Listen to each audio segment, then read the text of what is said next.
iyo umubyeyi abyariye umwana kwa muganga ni itegeko ko agomba kuva kwa muganga uwo mwana yandikishijwe mu irangamimerere kwa muganga. Tukaba tugira n'abandi babyeyi nabo babyarira mu rugo utabashije kubyarira kwa muganga.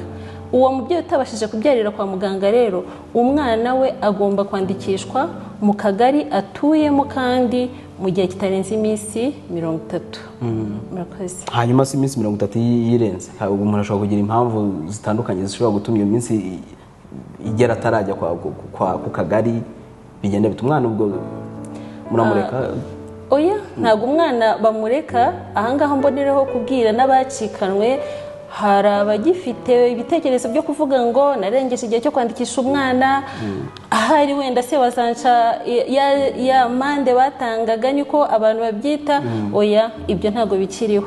Iyo warengeje iyo minsi ujya ku mwanditsi w'irangamimerere ku murenge, ukagenda witwaje igipande wakingirijeho umwana, hakagenda ubwo ababyeyi papa w'umwana na mama w'umwana, ariko hakagenda n'abatangabuhamya babiri kugira ngo iyandikishwa ry'umwana rigende neza kandi ryujuje ibisabwa.